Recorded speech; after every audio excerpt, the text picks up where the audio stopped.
morning's discussion. Once again, I'll implore you to be a part of the show. Let me know what your thoughts are. 055-9919-802.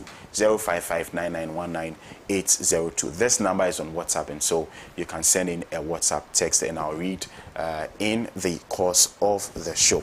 I've been joined this morning by Dr. Elvis Botha of the New Patriotic Party. Doc, good morning. Good morning, boss. I hope you're fine, sir. Yes, sir. All right. And also, as usual, on a Thursday morning, it's always a delight to have Comrade Kwesi Pratt on the show. Comrade, good morning. Right. So, without further ado, we'll get into our first topic for conversation. That story about the Confederation of Sahel states. We have Niger, Mali, and then Burkina Faso. There's a story on them here, and it is in page 6 of today's edition of the Insight newspaper. Let me read an excerpt of it. It's a very long one, but we know the history. All of these three countries are currently under military rule. They have decided to break away from the West African regional body, ECOWAS for that matter. They are also trying their best possible to break away that colonial tie that they have with France, and they've been doing everything possible to ensure that they do not have anything to do with France. So let me read an excerpt of the story. It says, since the coup d'etat of Colonel Assimi Goïta in Mali on August 18, 2020, events in the West African region have been accelerating. That action by a group of soldiers from the Malian army made it possible to put on the agenda a series of popular demands that had been expressed in the streets for decades. The nation has continued to denounce how France, the former colonial master, maintained its control over the destiny of the new nation under various new colonial mechanisms, preventing their true development. Hence, to qualify the Malian transitional government simply as a military coup junta reveals a Eurocentric bias and/or an active role in war propaganda. Both serve the objective of destroying sovereignty and development projects in this Sahel region, whose geographical extension reaches 3 million square kilometers and whose population is 75.9 million people. A key element that belies Western anti-coup or anti-military junta media propaganda is the support for the current processes of the Nigerian, Burkinabe, and Malian people. Like I earlier stated, it's a long read, it's a very, very long story, but we all are aware of happenings, especially in relation to these three countries that have decided to break away from ECOWAS and form their own group, and also trying their best possible to not to have anything to do with their colonial master, that is France for that matter. I'm starting the conversation with Elvis Botha, but let me briefly acknowledge the presence of Ambassador Sam Piali, who is the NDC's professional forum president. Ambassador, good morning. Good morning. I trust you're in fine fettle. Well, we are doing well. Great. Elvis. I prefer to be called Botha. So, because we're going to discuss issues about neo-colonialist movement, I am decolonizing my name, so forget about the colonial name. So, good morning to you and my two fathers. It's always a privilege to find myself living in my budding stage, sandwiched by these great men of their own time. To share my input and thoughts on the critical issues of national and international importance. Indeed, they couldn't have been a better topic to discuss in respect of happenings within the region without us delving into the peculiar situations of the Confederacy of Sahelian states. It started sometime, delving back into the history, it's very recent. I think in 2023, September 6th, was when we woke up to the expected exit of some countries, Mali, Niger, and Burkina Faso from the, ECOWAS. They had actually effectively served notice, justifying that to the extent that the economic community of West African states had failed in supporting them in the pursuit of their political and security objective, it was time for them to take a step back from the general objects of ECOWAS to be able to reflect upon their statehood, reflect upon their security, and reflect upon the well-being of their people in whose interest and on whose behalf they exercise the authority of sovereignty and power. Now, if you understand the broader issue of regionalism, or if you like it, regional integration, you will realize that any regional body formed commands a certain level of what we experts in the field will call supranational institution. And what that means is that it is expected that some percentage or some powers of national sovereignty of member states will be ceded, all right, to the control, some way, somehow, of this supranational entity. So if you were to be part of ECOWAS, then it means that there are certain protocols of ECOWAS you will necessarily have to legislate at the national level to redirect your national laws to legitimately comply with, in which case you are, in a way, positively compromising your sovereignty. So it is expected then that for any nation state to go to that extent of making such a compromise in the interest of collective geopolitical, objectives, there should be necessary political and social dividends to that country, because you have paid the price of ceding a certain portion of your sovereignty. So if you, over the years, contributing monetarily, politically, socially, in all of these compromises, without getting that support, all right, you require, then you realize you are better off alone than even joining them. Then it is only proper to act in the manner as Burkina Faso, Niger, and Mali did.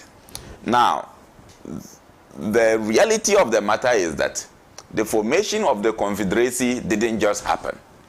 It happened following a number of reasons. You recall the 2021 Malian coup. You recall the 2022, dual coups in Burkina Faso, and even attempted coups in Nigeria. Then, in the latter part of 2023, you recall the happenings in Niger, where we had a topple of the administration owing to certain grievances, especially from the military itself. So all of this tells you that these countries coming together to form a confederacy are on the path to the formation of a new political union.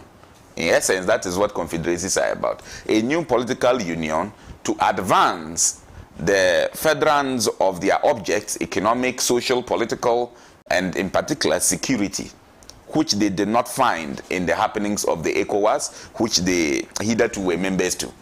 Now, what is the underlying issue, that fueled such motivation? The vision to stand alone in what we call the AES is born out of what primarily, in my analysis and opinion, I describe as anti-French sentiments. Unfortunately, this is a subject to which I was a special consultant rapporteur to the Wilson Center, acting in collaboration with the Southern Voices Network for Peace in 2023. In fact, we had just predicted the possibility of that breakaway, and in 2 days later, it actually happened. It's clearly an anti-French sentiment, and this is where the nexus with neo-colonial antics arises. Anti-French, sentiments, because you look at these countries, their traditional alliance has been to France, their colonial master. Now, what did France do? Since the so-called, abrogation of colonialism and slavery, what a lot of the public don't know is that these countries, former French colonies, are actually mandated to, as a matter of fact, put all their national reserves in the central banking control of France. So what that means is that your own money, the monies that belongs to these countries, and number one, should be deposited mandatorily in the central bank of France. Then when they need their own money, they have to go to France and borrow their own money. It's not giving to them for free. They actually borrow their own money from France and go back to pay with interest accruing to the benefit of France. That doesn't make sense to you from even the lay perspective, that you go and work hard make your money, take your salary from Pan-Africa Television, come and give it to a certain Dr. Elvis Butter to keep. When you need that money, you come back, I loan it to you, then you come and pay with interest. What is more slavery than this? Even your wife, if you were to be the one educating your wife and putting her on a job, would it be fair that she takes her salary, come and give it to you, borrow her own salary, and pay back with interest? So that has been the scenario. Number two, which is even more annoying, is the fact that the natural resource endowment of these countries and the entire monetary value of them, in the event of any need for a national concession or contract to be given, then the establishment has been that they must first award the contract to France, to the French government. Now, if the French government is not interested in such, contracts or concessions, then they recommend who is better fit to take it. And so you realize that these countries over the years have been fixated in what I may want to call the structural, economic space of the colonialist or the neo-colonialist, France and her allies, largely the UK and the US. So then, Mali, Niger, Burkina Faso never really exercised any right of sovereignty, never really exercised any freedom. And so clearly they were still under slavery. And so the pain arose so much so that they had to fight, for some form of redemption. Now, in fighting for this redemption, their anger was directed at the French administration. So you recall that in October 2023, Mali, Niger, and Burkina, in a sporadic spree of informations, actually asked that even the embassies of France in their countries be shuttered. Now, in so doing, the issue culminates into the formation of new security partnerships and, of course, diplomatic relations. And what are we seeing? We are seeing a shift towards the eastern part of Europe, Russia in particular being the new ally of these countries. Now, there is always a vested interest, whether it is country A or country B. Whether it is France or it is Russia, there is vested interest. But at least there is consolation in the fact that Russia was not one of those that colonized them. And Russia is not one of those walking on the path of greed when it comes to their money, their reserves, and their natural resources. So when we talk about neo-colonialism, the very pontification advanced by the founding fathers of Africa, Dr. Kwame Nkrumah in particular, okay, and even those like Modibo Keita, Sékou-Touré, foresaw this when they spoke about neo-colonialism. This is what Dr. Kwame Nkrumah was saying. Unfortunately, clueless people fail to understand the kind of security community, that amalgamated security community of United States of Africa, which Dr. Kwame Nkrumah was talking about. But it was to galvanize and insulate the system against these kind of colonial antics. So what the colonialists have done is to give us so-called political independence, but when it comes to the economic spheres, then they actually establish a neo-colonial metropolis to woodwink us, and in so doing, what do? They use all manner of seductive means. Nkrumah spoke about seduction. They use seductive means to seduce our leaders and, if possible, manipulate and impose stupid leaders on us.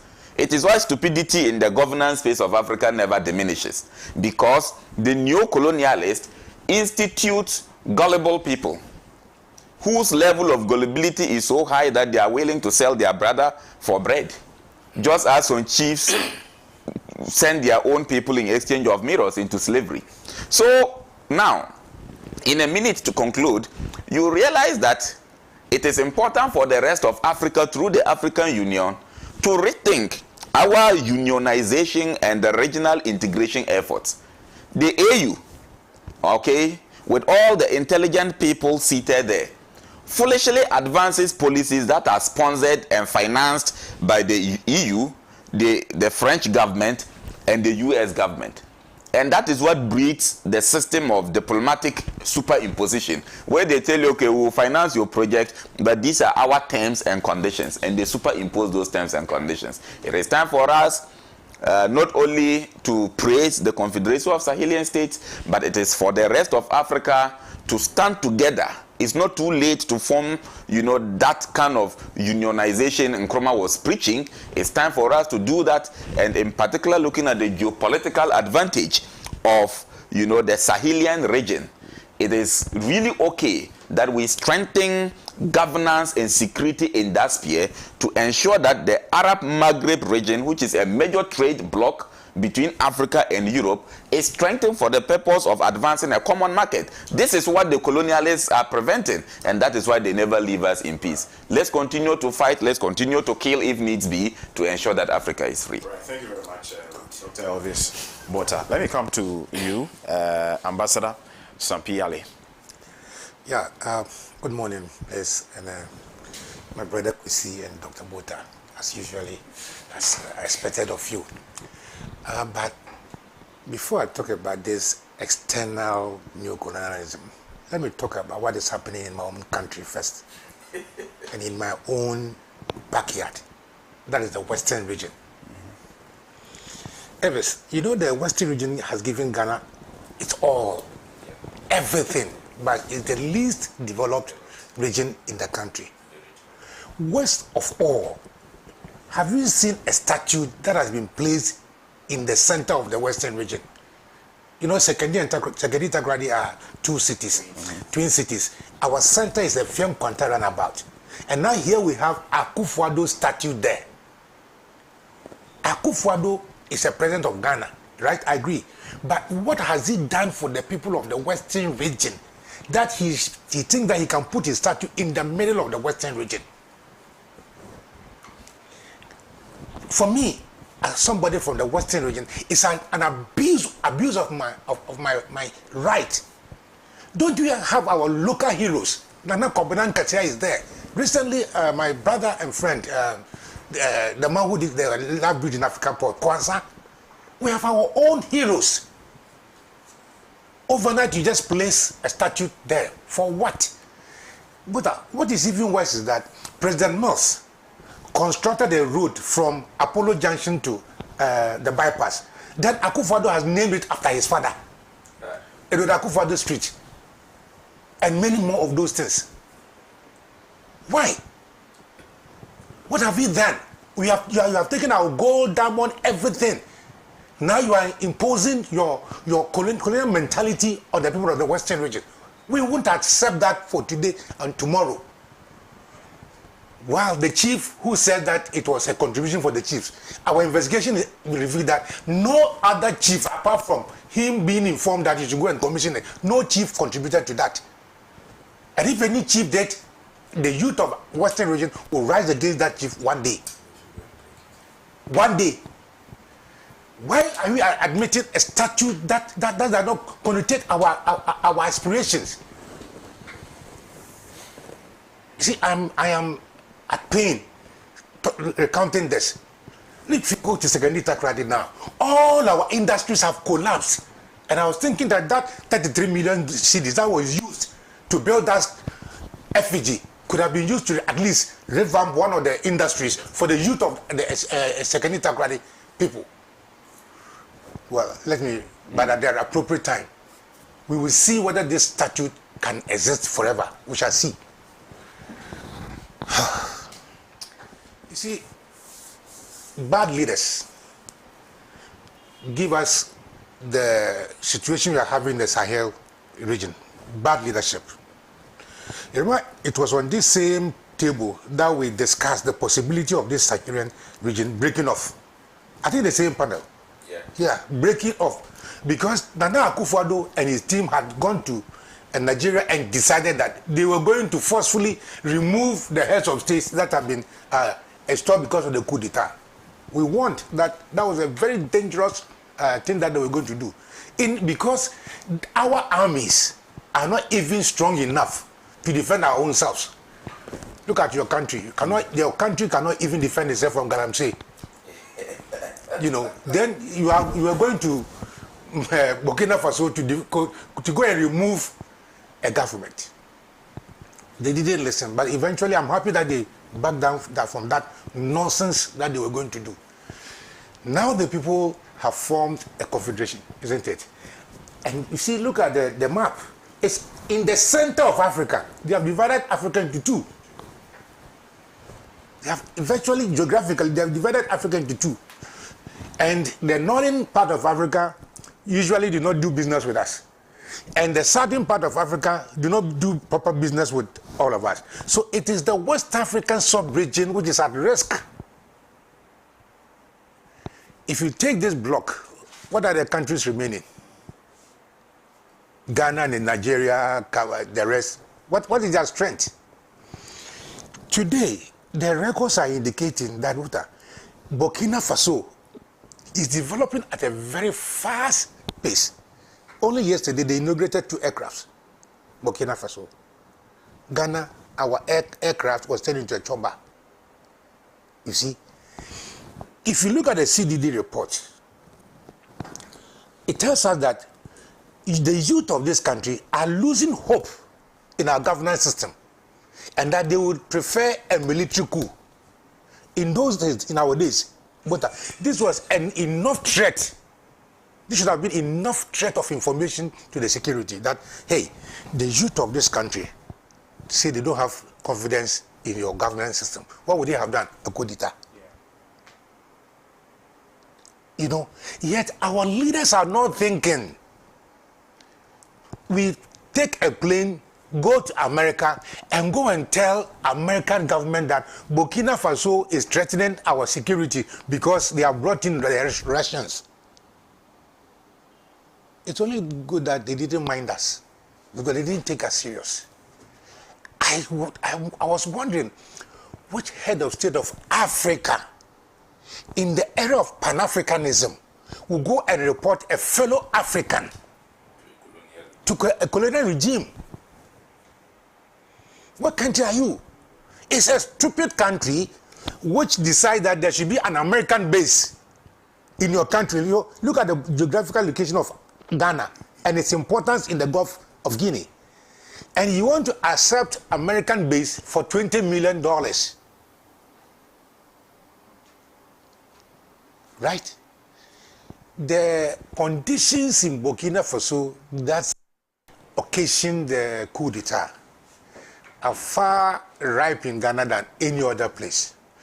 Our hope is that the military has advised themselves and they are not too eager or in the mood to have a coup d'etat.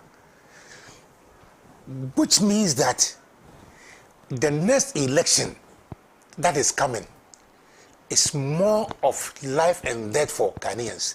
Coming here, at the junction just 2 streets away from here, you can see droves of Ghanaian youth seeking to leave this country. Right? I am trying to connect what can possibly trigger such disenchantment in our own country.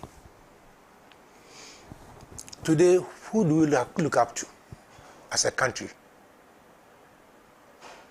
West or East?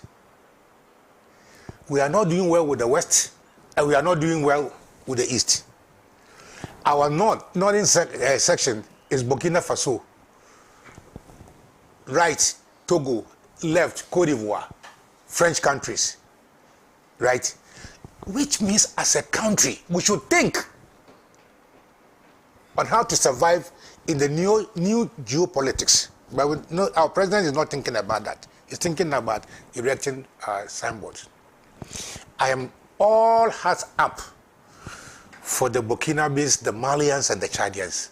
I support them totally and hope that one day other African states would see the consciousness in trying to eradicate themselves from the foolishness of apartheid and colonialism. I am looking forward to that day, that Ghana will say, today we are on our own. We are looking for partnership that will develop our country instead of subjugation.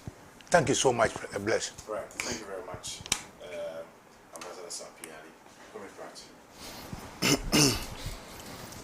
Well, what is happening in the Sahel is certainly very, very interesting. those three countries, the alliance who form the alliance of Sahel states, Mali, Burkina Faso, and Niger, have actually made arrangements to stop depositing their foreign reserves in the Central Bank of France. And indeed, Burkina Faso has even gone on, to print its own currency, I'm told. Now, Niger has taken full control of the exploitation of its mineral resources, mainly uranium and also gold. Burkina Faso has even gone on to establish a gold refinery, so its gold is no longer exported to France as used to be. It's about to be refined in Burkina Faso and so on. Now, these are interesting developments.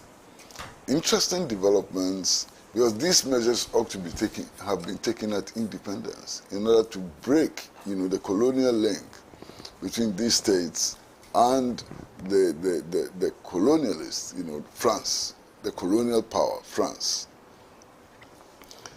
What is shocking is that other West African states who suffer excessively from neocolonialism, whose economies are collapsing, in whose countries inflation is rising, in whose countries people's access to social services are becoming increasingly limited, and so on, have decided to subvert these three states because they're breaking away from French control. I mean, it's crazy. It's unbelievable. You can't believe it. One of the heads of states, who unfortunately happens to be our own head of state in Ghana, Nana Addo Dankwa Akufo-Addo, actually went to Anthony Blinken, to seek assistance to destabilize Burkina Faso. You cannot believe it. But this is the general state of affairs in the region. One of the other significant things is also that these three countries are battling insurgents, mainly Islamic insurgents. All of these three countries are battling insurgents. And the insurgents receive substantial international assistance. In fact, only recently, the security boss in Ukraine actually admitted publicly that we were providing assistance to the insurgents because Russia was assisting the legitimate governments there.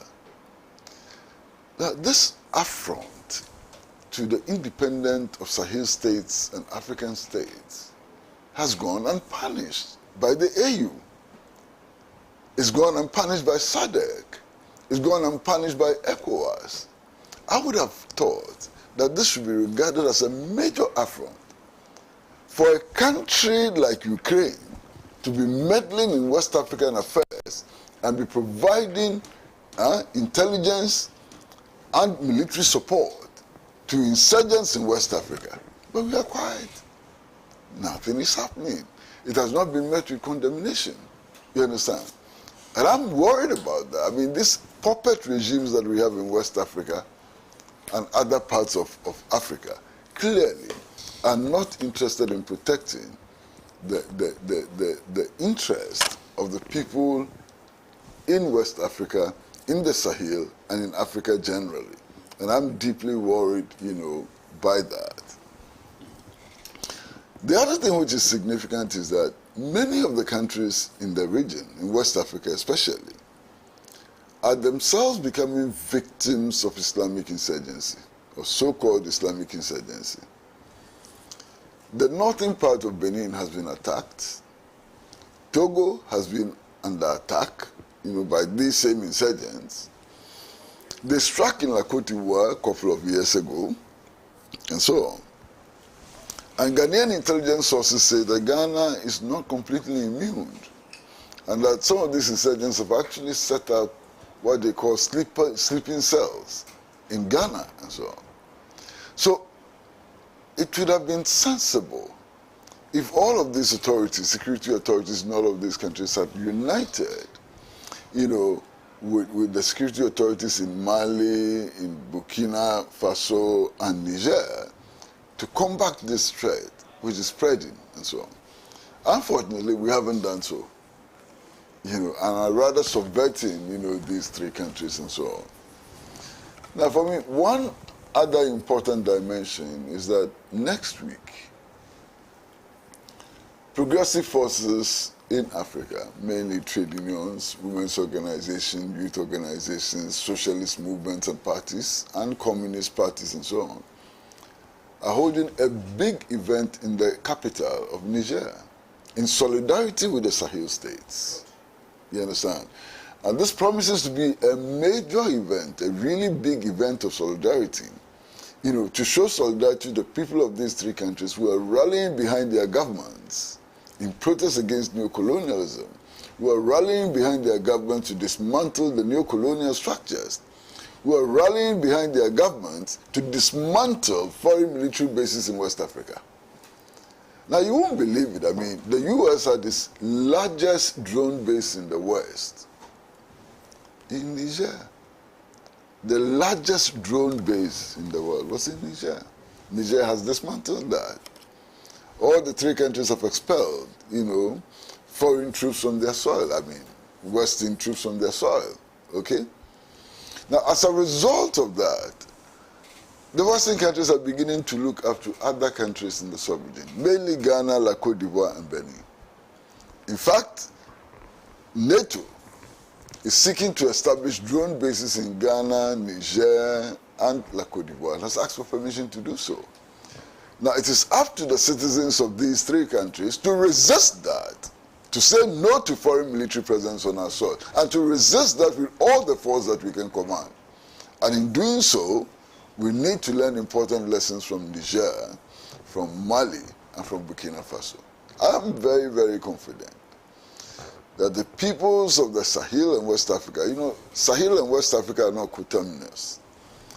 The people of the Sahel and West Africa would work together to ensure that at least our region is free of foreign military bases, especially Western military bases, as soon as possible.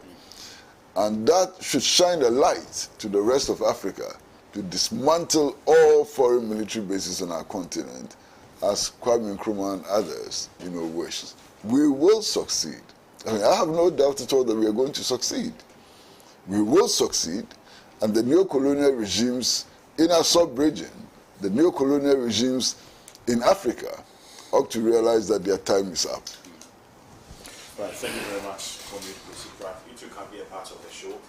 Let me know what you think. Your thoughts are very, very important to this show. Send in your messages, 05599198802. That is the number as displayed on your screens. Let's move away from that. Our second topic for conversation. Supreme Court rules 5-2 against Bagbin. Majority leader calls for peaceful, united parliament. Majority leader calls for peaceful, united parliament. I'm going straight to Ambassador Sampiali on this one. He is the legal practitioner amongst us, and so are you satisfied with the ruling of the court? We do not have the details yet, and all of us are waiting for the breakdown of exactly what the ruling is. But we know 5-2 decision for the plaintiff in this particular matter. Are you satisfied with that? See, like yourself, I haven't seen the details of the rationale behind the 5-2 decision. But it's important to put on record that the original five people who voted are the original 5 who took the decision. And for the 2 who were added, they disagreed on the basis of jurisdiction.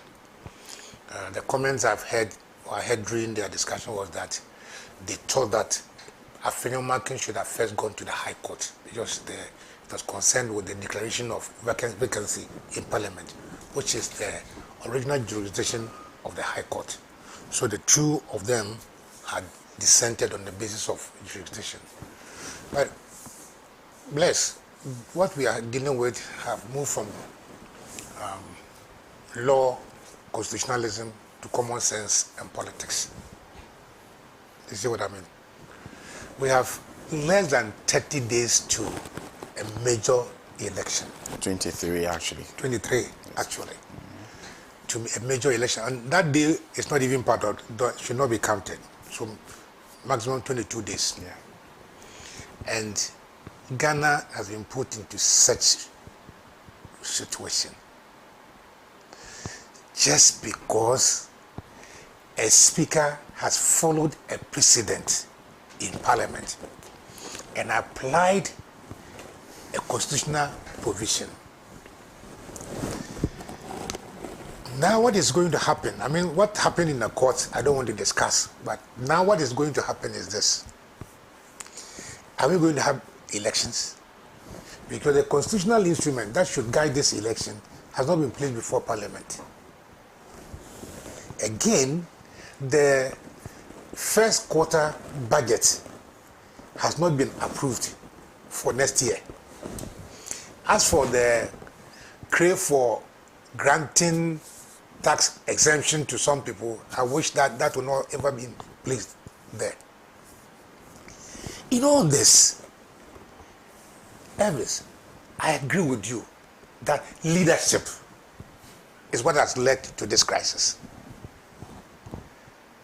Leadership is what has led to this crisis. Bless, can you tell me one reason why the NPP changed this guy, what's the name?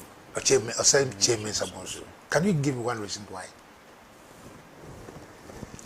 You know, leadership is all we need in Africa. Leadership is all we need in Ghana. Leadership is all we need in Parliament of Ghana.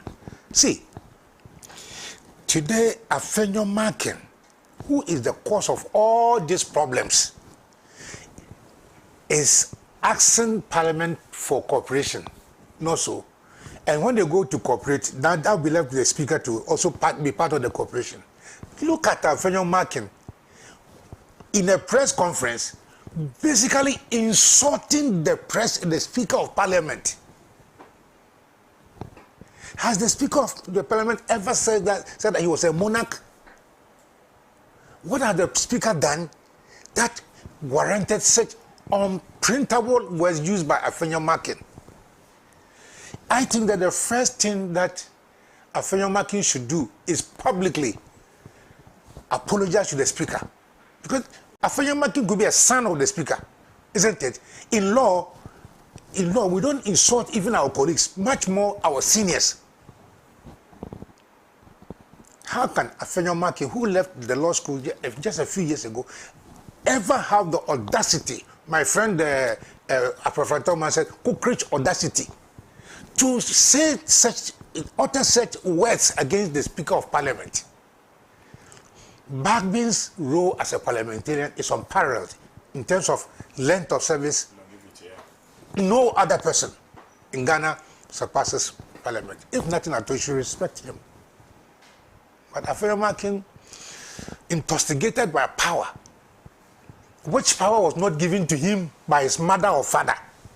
The power he's wielding was given to him first of all by the people of Winneba. No, so, and then he became an MP.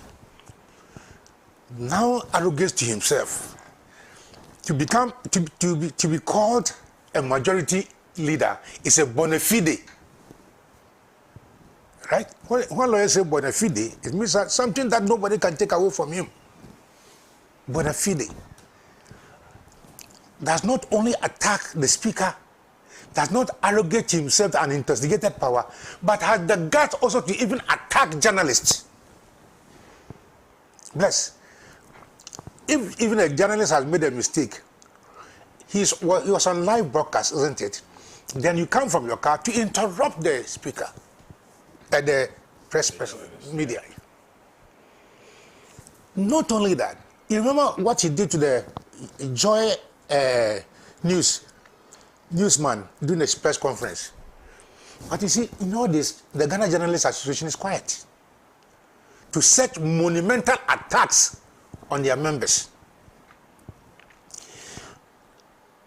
My fear is that the Supreme Court, now that he has given such orders, should go ahead and issue an order of mandamus to get the Speaker to convene Parliament.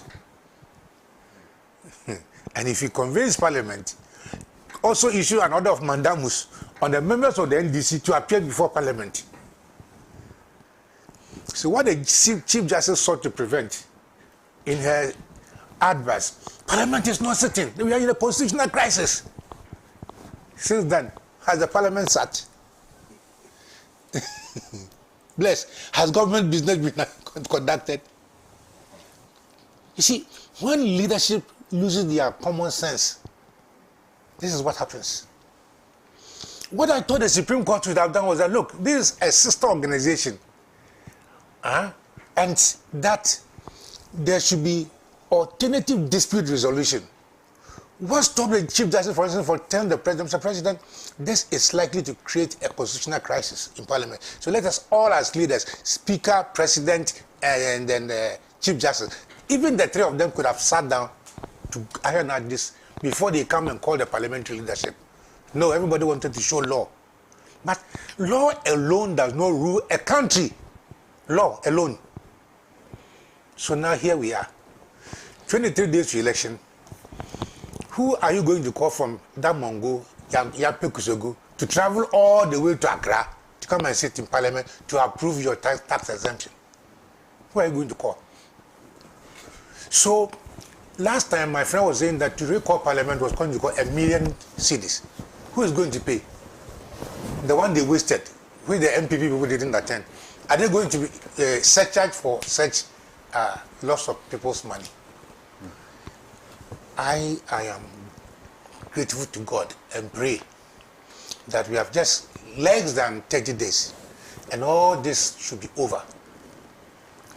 It should be over in the sense that Ghanaians will not have to accept that this situation where the presidency the executive takes every control of every situation in this country should continue. My conclusion is that this one, which the Chief Justice and the President wanted to impose on the people of Parliament and Ghana, has not worked. And as soon as possible, sensible people in Ghana should be put together to address the issue peacefully. Because I know from my party that we will not be coerced to come to Parliament because Afenmakin has won a certain ruling in Parliament. No, we will not be coerced to do that. So, in the end, one day, common sense, like last time I said, we need a minister of common sense. And I still think that it is relevant. Yeah, I think so. Minister of common sense. Because most of the things that are being done, it should come near common sense at all. At all. A majority leader or so-called majority leader decide that no, we won't come to Parliament, and the people follow him. They don't come to Parliament. Then the following day, you want others to come and follow you. The best thing that has happened to this country is the hanged Parliament, and I pray that it should happen again, so that people will not just take us for granted. And remember, all the obnoxious laws that were passed, Lee Levy and the rest, was passed when the MPP had a majority. You remember that? I am praying for another hanged Parliament so that Ghanaians will have a better government for their money. Thanks. Thank you very much, Ambassador Sampiali. I'll do a few messages before I come to Elvis, but I see you lot have sent quite a number of them. Bless, can the Supreme Court change our constitution? The Supreme Court has removed Article 97G and H from the constitution because it can never be applied. Can't the justices be sued? From Kaiser in Techiman. Thank you, Kaiser, for your message. This one here also says, good morning, Bless. I think it will be helpful to Ghanaians if, one, the constitution is reviewed so that every Ghanaian who is paid from the nation's coffers at the age of 60, including our judges and even the president. Article 71 office holders salary structure be scrapped off so that single spine salary structure will be implemented with seriousness to prevent every type of person fighting to go into politics. Isaac from Ho sends this one. Thank you, Isaac, for your contribution. I humbly submit that politics is too serious a matter to be left only to the politicians. Fellow Ghanaians, always vote for principle, though you may vote alone, and you may cherish the sweetest reflection that your vote is never lost. Why is it that there are many men and women of principle in both parties in Ghana, but there is no party of principle? Let us remember that voting is a civic sacrament. Nana Oseo Usufusu from Abiase in the Bono East region sent this one. Thank you, Nana, for your message. Why is the so-called majority leader preaching gospel now? Where were all these lyrics from the beginning of all these happenings? Bibi from Sunyani, thank you, Bibi, and you are one of our ardent viewers. Many thanks for always doing the watching. Good morning, Bless, and all of our senior colleagues on the panel.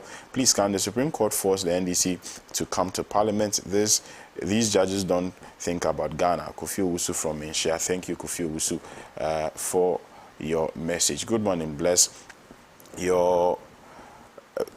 Good morning, Bless, and to your panelists and your viewing populace. I'm saddened by the Supreme Court's ruling 2 days ago. When will institutions like the judiciary, the AC, perform devoid of partisan politics? The Supreme Court has ruled, but going back to the Constitution, Article 97 G and H, it is so explicit that even a GHS pupil could read and understand. What is the reason for having it in the Constitution? It couldn't be there in the Constitution for nothing. If it means nothing, then that article should be expunged from the Constitution immediately. Otherwise, the Supreme Court should tell the Ghanaian populace the meaning of that provision. Let's wait and see what they have for us. Harrison Salifu from Tamale. Thank you, Harrison, and good morning to the people of Tamale. I'll read some two more before I come to the office. Good morning to all the esteemed guests you've hosted today. Please extend my warm regards to Comrade Pratt. Please shed some light on the current situation at the Aboso glass factory. I've heard disturbing reports that it has been sold off to scrap dealers. This is deeply concerning because rather than upholding the legacy of Dr. Kwame Nkrumah through the One District, One Factory initiative, we seem to be witnessing an increase in galamsey activities. Dr. Nkrumah's achievements should not be lost to us. They stand as a lasting testament to his vision for a prosperous and self-sufficient Ghana. It's our duty to safeguard his legacy for the generations to come. Hassan from the Western region. Thank you, Hassan. Finally, I'll do this one. I'll read the next one. I'll read the next round after Elvis has spoken. Good morning, Bless. Are you cool for what you and your team are doing for Mother Ghana? Bless, I have one simple question to ask. If the Supreme Court is saying that the Speaker's earlier ruling was unconstitutional, then where and when do the Article 97 1G and H apply? Charles in the Volta region. Thank you, Charles, for your message. Elvis. Banuemulem Bota. We shouldn't just look at what is happening from the angle of the Supreme Court alone. Ordinarily, because Daddy have spoken on this matter of law, I should not have spoken. Senior most lawyer have spoken, I shouldn't have spoken. And his views on the matter are to be respected because even majority of the people seated on the bench, he's genius. But for the purposes of public education, let us interrogate the subject to quite its fullest extent. I disagree entirely with the decision of the Supreme Court on the 5-2 ruling. From the very outset of the matter, Bless, it has been the case that the issue at hand was one that sparked both procedural and jurisdictional concerns. The issue that went to the Supreme Court was a matter that actually raised a lot of concerns from legal academics, practicing lawyers, of the procedural irregularities and concerns regarding the manner in which the issue was handled. Because the issue of stay of execution that arose in the primary judgment of the Supreme Court was a matter that shouldn't have. Because the pronouncement of the Speaker of Parliament was not a judicial pronouncement. It was not a judgment by court to warrant a stay of execution. So where did the Supreme Court get that principle from? Well, it's a new principle they are actually trying to enshrine in our laws. If so, can we go back to the very jurisprudence, which is the science of law, the art of it, and see whether that particular action finds expression in the theoretical and philosophical components of laws? No, for me. Number two, in issues of electoral dispute, particularly on parliamentary elections, the appropriate jurisdiction resides with the High Court.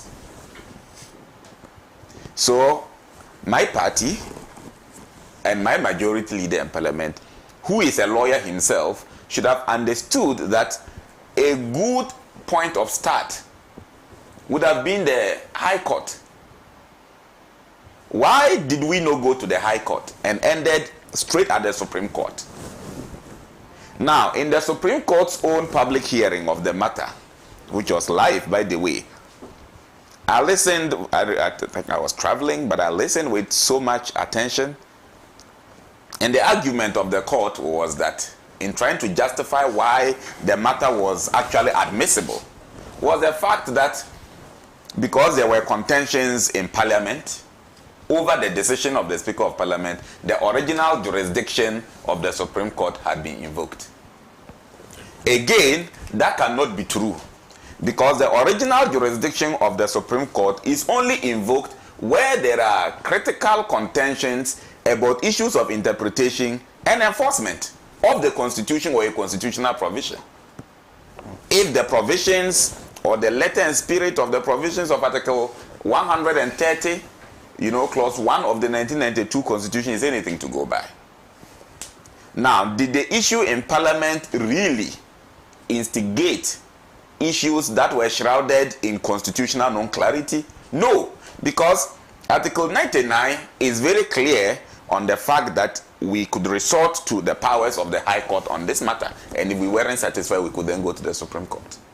So then, it means that only when a critical and genuine constitutional question arises is what actually forms practical basis upon which the jurisdiction, original jurisdiction actually of the Supreme Court, can actually be invoked. That did not also happen in this matter. So why then is the Supreme Court so insistent in taking decisions, that concerns with the internal affairs of Parliament, and in some instances appearing to be piloting a certain move as to attack the person of the Speaker of Parliament? You see, we are not foolish in this country, and we are not all gullible in this country. Let us stop this cheap politics and ensure that state institutions, work in the ultimate interest of the peace and security of the nation. We are talking about a matter that can lead to serious democratic crisis. Because Alban Bergwin seated there have got supporters. Not supporters because of just cheap politics, but supporters who are in the right conscience to defend the position of the law, and I am one of them. Never mind that politically he is my opponent, and I contested him fiercely in the 2016 parliamentary elections when I was just 26 years. Never mind that I continue to contest against him in the parliamentary bid politically. But this is an issue of law, and we need to interrogate it properly. Now, when this is happening, in all of this, the aggregate of events does not subtract the fundamental denominator that can be a catalyst to distraction in the country. What is that denominator? The basic thinking in the average mind of the Ghanaian people that the Supreme Court is gradually becoming a political instrument of social manipulation. So you understand what I'm talking about. So then, if the confidence of the court is attacked and is dragged into disrepute, then it means that nobody will trust that court. It is why we are seeing a certain name flying. They call the Supreme Court now what? United FC. Because they are always united, is it united? Unanimous FC. Yeah. They are always carrying out unanimous decisions, even when sometimes it appears from the perspective of common sense to us in the court of public opinion that the Supreme Court doesn't really make much sense and much meaning to us. Now, when you convert state entities into this and read political meanings into them, then you are weakening the ability of the state to guarantee, fair practice and to allow state institutions to operate without political manipulation. And that compromises peace. Now, I predicated my argument on the basis that it's not only the Supreme Court that is caught in this mess. My daddy did a lot of examples, but let me tell you, a number of state entities, including the security entities, are found in this. Just look at our social space. You realize that there are a lot of critical issues we should be hearing about. We are not hearing about them. Let me give you one example and just end it there. And I'm concerned. I'm not interested in the merits of it, but I'm interested in the security of the nation. Have you noticed that in KOKU, there are issues of disturbances? Like I said, I'm not interested in the merit of chieftaincy issues, and Pan-Africa, I'm sure, is not interested. So this is not the platform I will talk about chieftaincy. So the merits, I am of it. But the security concerns, one, we had serious issues about the legitimacy of the chief. An attempted kidnap, we didn't hear anything. Yeah. Now, we've had the latest being the humiliation of the Queen Mother of KOKU, to the extent that she was stripped publicly. Yes. And the media is quite silent. The footages are out there. The National Security Minister is not talking. We've not had a statement from the Ghana Police Authority or Ghana Police Service. We've not had a single statement from even the Ministry of Chieftaincy Affairs. Yet, and that's not all. So much so that this political interference has silenced necessary social or civil organizations too. What has happened to the Peace Council? They have been mute. They've become deaf and dumb. I believe someone is paying for that silence. What has happened to all the gender-based advocacy group that a Queen Mother of that level, her royalty is not in is not in dispute. Her stool is not in dispute. So why are we quiet? You see, we are moving on a tangent that will create a security situation the state cannot handle. Remember that at any point in time, if civilians decide to rise up even against the security agencies, we will defeat them. How many are they compared to the rest of us? How many are they? Redistribute the police and the soldiers in all the Ghanaian families within our social setting if we were to be doing a homogeneous distribution. And you realize that you cannot completely have one military man or one security service person from every family. So if the rest, even if you have one out of a family of 10 and the other 9 decide to pounce on that person, do you think he can defeat them with his gun? No. So what are we doing? It is clear that in all of these situations, there is a certain political, hand that is manipulating situations for the purposes of amassing greedy and selfish political interest. So we are waiting, and this one I'm attacking the security services constructively. We are waiting for the KOKU people and the entire KOKU traditional area to be caught up in fire. Then we can advance a reactionary security measure where we can actually be proactive at this point. Where is the Minister for Gender and social whatever? Protection, yeah. Social protection. If we cannot have social protection in KOKU for this respected Queen Mother who has been humiliated because she stood up for what she thinks is a traditional right and a legitimate customary issue, then what is it about?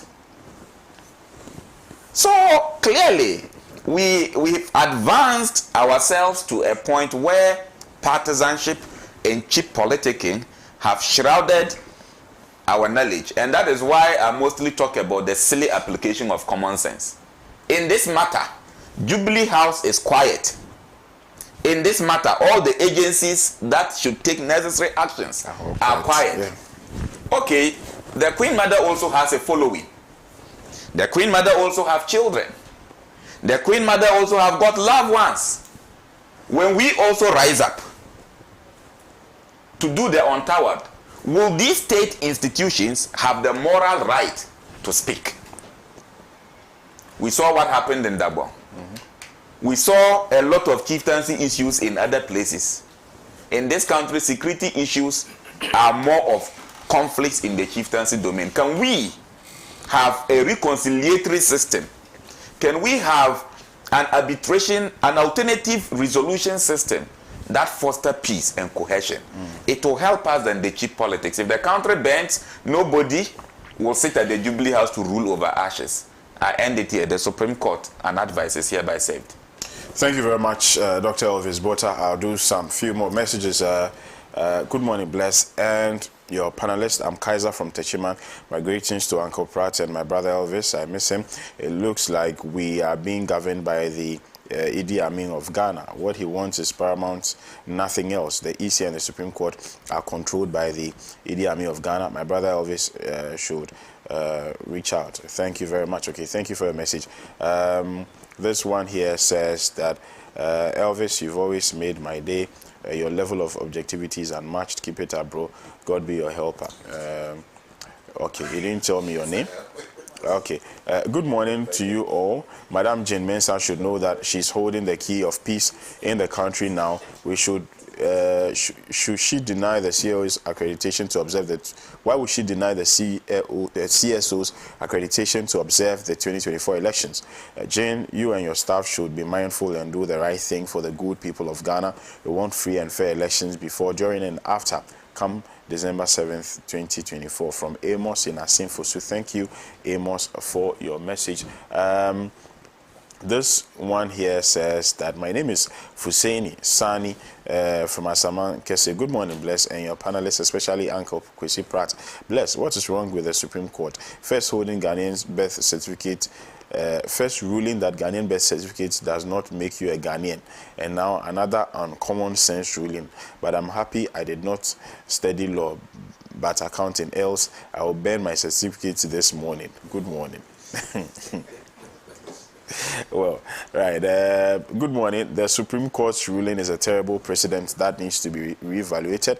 The NDC should not resume majority seats in Parliament. If possible, they should ignore the supposed government businesses, as the MPP is desperate to loot money for their campaign. We've had enough of the MPPs and are ready to vote them out in 23 days. This election is a destiny-defending moment for us, and we'll vote wisely. Seidu John Paul, former SRC President, Tamale Technical University, thank you very much for your message. I'll end with this one, and now turn my attention to Mr. Pratt. It says, in my opinion, okay, good morning, Bless. I like the submission Dr. Bota made, but he should not limit his concern to the Queen Mother alone, but the Chief too. Steve from Bekum, of course. In my opinion, all the state institutions have been compromised. Simple. All right, thank you very much. Mr. Pratt. Well, first of all, I think the most foolish thing that has happened with regards to this controversy over the 4 members of Parliament is the publication of the Speaker's medical expenses. I mean, it is so foolish, it is unbelievable. What has the Speaker's medical expenses got to do with whether or not those 4 members of Parliament should vacate their seat? I can't believe it. I can't understand it. In any case, is the Speaker the only public official who has incurred medical expenses? What about the President? What about the Vice President, who today is the flag bearer of the New Patriotic Party? What about other members of Parliament as well? I mean, this publication, it's so foolish, it's unbelievable. And yet it has been done. And have you seen those who are forwarding the Speaker's medical expenses? Go and check, see those who are forwarding the Speaker's medical expenses. And then in the midst of this, they are calling on the NDC side of Parliament and saying that, oh, we are extending a hand of friendship. What a hand of friendship. And as I said yesterday, there's a hand of friendship dripping with blood. Who takes a hand of friendship which is dripping with blood? Silly, foolish, absolutely nonsensical. This publication, what is it intended to do? But put that aside. You see, the absurdity of the Supreme Court decision is so easy to demonstrate. You don't have to think deep to demonstrate the absurdity. Okay. By this decision, the Supreme Court is saying that somebody like Honorable Cynthia Morrison, who today in the field, in the constituency, is campaigning against the NPP, is still a member of the NPP, still an NPP member of Parliament, and is entitled to all rights and privileges as an NPP member of Parliament. Do you see the absurdity? So when the NPP caucus is meeting in Parliament, even confidential meetings, the Supreme Court says that she should attend those meetings and campaign against the NPP in the field. What absurdity! Foolishness in the highest order. What absurdity! I mean, the absurdity is so clear. You don't have to go to law school. You don't even have to be sensible to see that this is absurd. Cynthia Morrison, busily campaigning against the NPP in the constituency, but is entitled to attend confidential meetings of the NPP caucus in Parliament. What an absurdity. Let me put it the other way around. By the Supreme Court decision, today there are no sanctions against crossing carpet. Today, if you are an independent member of Parliament, you can actually join a party and say that you are joining the party so that you can contest elections in the next Parliament, and therefore you can stay in the current Parliament. What an absurdity! I mean, what is this? I mean, it's so absurd. I mean, just apply small common sense to the ruling, and the absurdity becomes clear. Very clear. So what is this? You gave the answer before. You know. The answer is absurdity. But you see, there's more to that. What is the effect of the Supreme Court ruling? And here I go again to my favorite topic of purposive interpretation of the law. What is the effect? One of the things that we are likely to learn very soon is that judicial decisions do not necessarily resolve conflicts.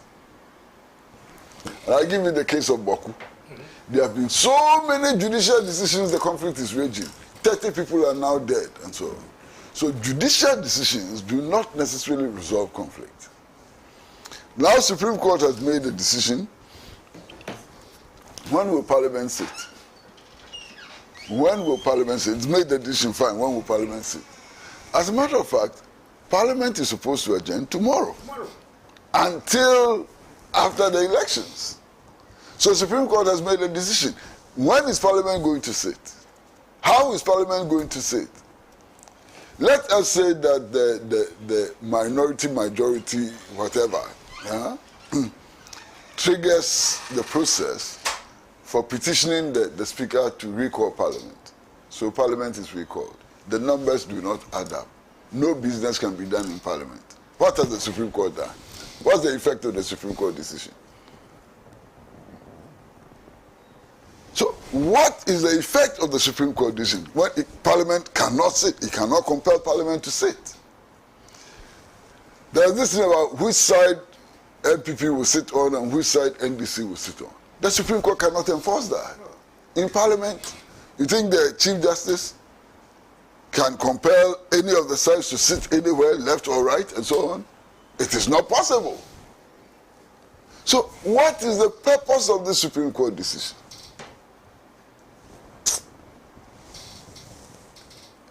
It has been said before by more knowledgeable persons and so on, that really, sometimes the law is an ass. What I would just add is that the law sometimes is not an ass.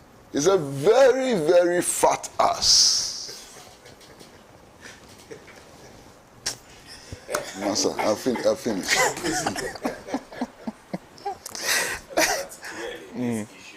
Publication of Mr. Speaker's medical bill. It's so foolish that why would you publish the man's medical bill as if he actually went to buy sickness? I prefer us to spend state resources protecting the lives of sensible leaders of integrity than buying handbags and makeup boxes with it. I prefer that. Now, if we were to publish the medical bills of all the leaders of the various arms of government over the last 7 years. Don't go far. They should publish the flight, the monies used by president. I'll come to that. In needless travels. They should publish that. You see, we just create problems that allows people to come back at us. The vice president, who is the flag bearer of the NPP, fell sick and got treatment in the UK. In the UK. They should publish the bills. Who is publishing those bills? You see, let's be quite fair in our politicking. Else, we will begin to talk about things.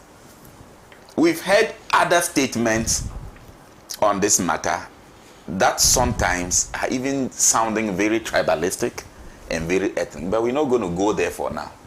A day will come, but let's be careful in this country. And these things are fueled by us in politics, especially us in government. Let's publish all the bills. We know people's bills. I'm telling you, we know people's medical bills, and that of the Right Honorable Speaker's medical bills is not 10%. No. Of people's medical bills. Should we begin to release them? Should we begin to publish them? Should we begin to post them? You see, some of us are not part of the group of young people who are in politics to make wealth. We are learned, we have knowledge, we are hustling, we are from poor backgrounds, and we know what it means to hustle under the sun. It's the only reason we are able. I'm just receiving a lot of text messages, and someone was asking, "Are you still in the NPP?" I said, "Actually, yes." In fact, from here, I'm going back to Jubilee House to complete some work. But the reality is that partisanship should not form the basis of your bias. Common sense should do, conscience should do, and the media is quiet. A credible media by now should have been asking that, okay, let the medical bills of every single leader of the country be. We even have ministers whose medical bills are more than what have been expended on the Honorable Speaker. What are we talking about? US, that other guy was the Executive Secretary of the President. Is in the US. He's in the US. What is the medical? Who is paying? Who is paying? In every institution, these arrangements are there. This country. Right. If they are talking about his medical bills, then we will be forced to talk about the cause of his condition. We will be forced to talk about. Remember, the Right Honorable Speaker didn't enter office a sick man. No. He entered office under circumstances that were not palatable to some people within the political space, and shortly afterwards, his condition started. Should we talk about it? You see, when you spark fire, be ready for it. Should some of us begin to talk about it? Let's forget the bills and first of all talk about why he fell sick in the first place. Right. Right. Thank you very much. I'll do a few more messages. We have just 5 minutes. I think it would be right for me to use the remaining minutes to read messages from our viewers. I've sent several of them through Facebook and other media. Fuseini Sani Turawa says, good morning, Bless, and your panelists, especially Uncle Kwesi Pratt. Bless, what is wrong with the Supreme Court first holding Ghanaian birth certificate and then also now this ruling? Okay, all right. Thank you very much. Suglo Ibrahim says, the last time I told you that the Supreme Court was just wasting Ghana's time. Why? Every Ghanaian knew the verdict of the Supreme Court from the day Apengu Makin took the matter to the court. We all knew it to be 7-0. They wanted to hide under the rules by the 5-2, so it is not new at all. We need formatting and resetting of the country. Suglo K. Ibrahim from Nadoli Kaleo constituency. All right, thank you.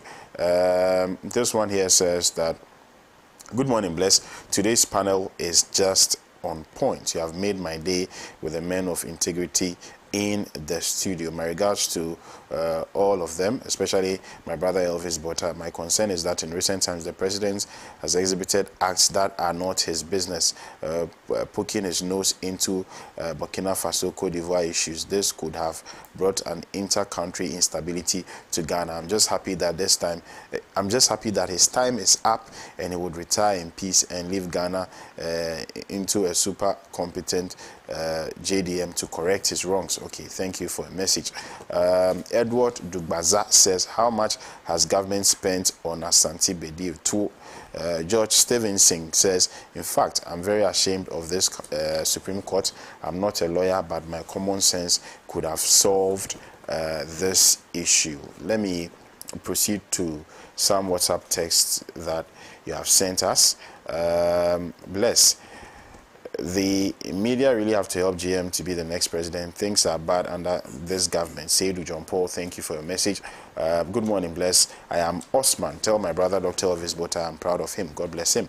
Okay, thank you for your message. NDC should be backlash to and not MPP only. Both are killing the nation. Imagine shifting citizens' attention from the Galam Stop agenda. Both parties can change the constitution. Okay, all right, thank you very much. This one here came from Eben, who is a resident of Pristia. Good morning, Bless. So the Supreme Court wants to tell us that MPP MP can file on the ticket of NDC and still be in the MPP caucus. All right, you didn't tell me your name and where you sent the message from. NDC must wake up. Why is it that Jen Mensah is refusing to... Okay, the rest of your message isn't so clear. Hi, Bless. Good morning. Foster from New Abrim. I find it strange and upset to hear Doctor on his line of thinking about his submission on the ruling by the Supreme Court. If he's right about the jurisdiction and the High Court should have been the right place to adjudicate this matter, is the Speaker a High Court judge for him to have made his declaration? Again, another fundamental question we need to ask ourselves is, those members of Parliament who lost in their bids to be elected into the next Parliament, are they still attending Parliament, and are they still enjoying all their privileges as members of Parliament? All right, thank you for your message. Good morning, host. I'm enjoying your discussion and the education being offered by your distinguished panelists. I'm Jamel Possible from Itrima Techiman. Thank you, Jamel. I'll do two more. Good morning, KOKU ALORMASOR and the team, especially to my two uncles and my brother Elvis Bota. When NDC comes to power, can they right this wrong by the Supreme Court? Because this ruling of the Supreme Court can't stay and be used as law in our courts. Okay, thank you very much. J.S. Husseini from Tamale, you sent this one. And this will be my final message. This one here says that, good morning, Bless. Ghana is under military rule by civilians caused by the judges. My regards to Elvis. I'm teaching at his former school, Damongo SHS from Baba. All right. Thank you so much, Comrade Pratt. Thank you, Dr. Elvis, and thank you, Ambassador Sampi Ali, for your time this morning. And to our cherished viewers, thank you so much for your time. I'll catch you same time tomorrow on the review segment of Good Morning Africa. Do have a pleasant day. But at 1 p.m., we are bringing you election focus. Make sure you join myself and the team, Mamiama Pratt, Councillor Pia Dankwa, and Kojo Yangsen. I'll see you. Bye-bye.